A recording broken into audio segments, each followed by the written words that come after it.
We acknowledge what has been done to our forefathers. We acknowledge the impact that it's having now. But I say to you, in you is an unbreakable one.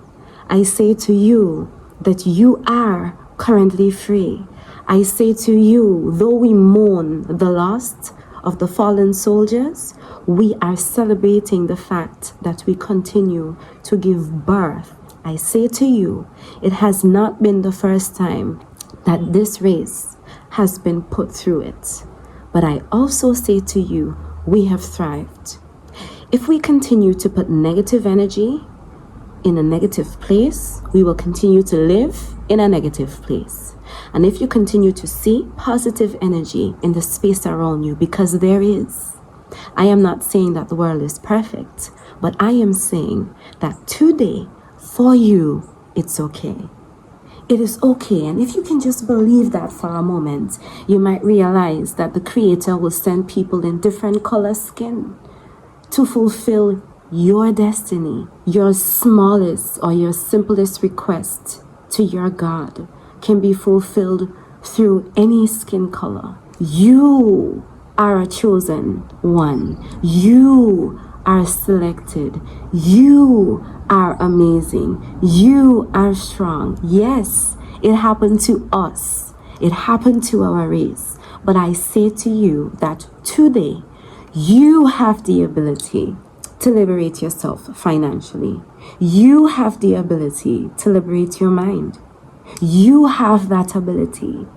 And though we have to spend quite a lot of time talking about the injustice that was done to us, I also say to you, if you believe that your history started from the moment of injustice, and you do not see that you went all the way back with the Creator, He chosen black man,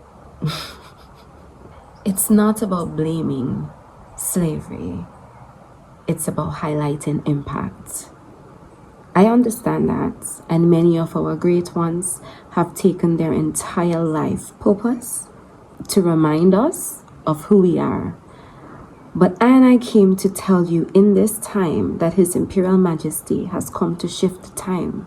Why would you stop your entire life purpose to be angry? Maybe I'm not talking to you, but maybe I'm talking to you. Like, let go of anger and understand that the battle has been won. But if you continue to act as if the battle is not won, if you continue to mope and talk about how much power they have over you, then you do not know yours.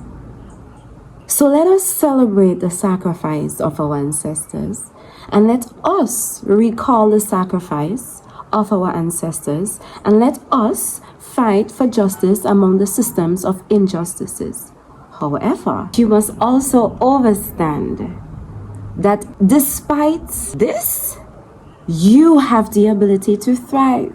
They can't hold you, nor can they style you. Even if they act like they do not like you, they follow you. But if you do not know who you are outside there moping about how much they didn't do for you or how much they didn't give to you. Knock down that door. Knock down the door. If this prize is your ability to compete, you will compete and you will win. And it's time, black man, black woman, that you start seeing that in you, you have the ability to do that.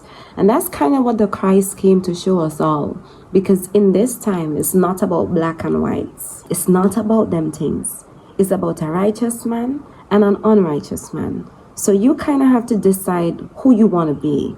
Now, for me to tell you it's about a righteous and an unrighteous man does not mean that we ignore socioeconomic disadvantages. It does not mean that we do not talk about these things. But I say to you, no longer will most of your conversation be about lack, because this is the time for black men to gain. But if you sleep when there's a harvest, then it's on you.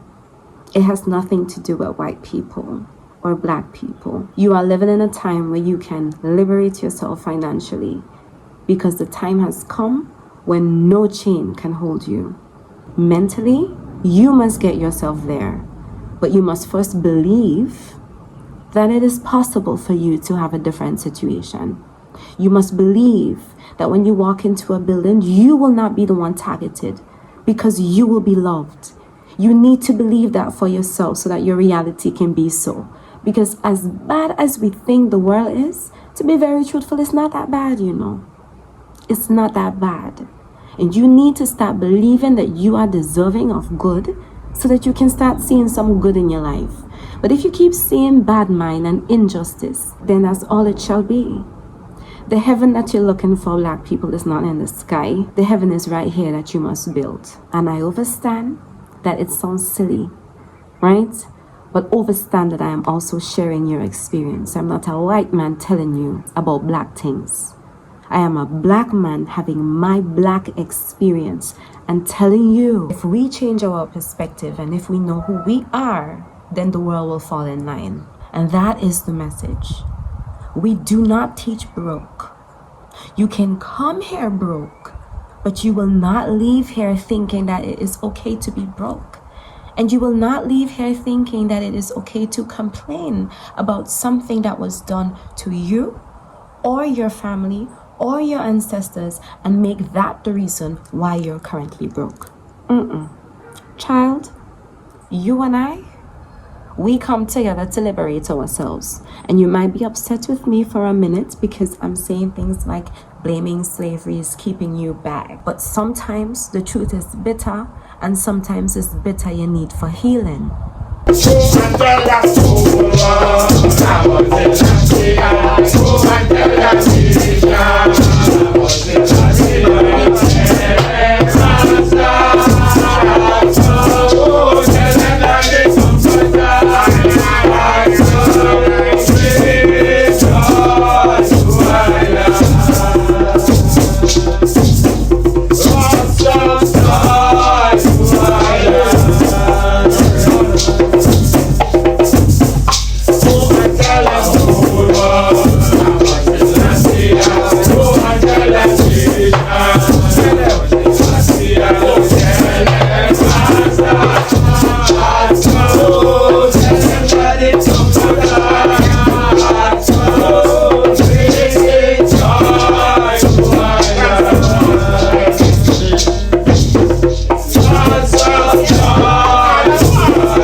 Selassie I, King Rastafari.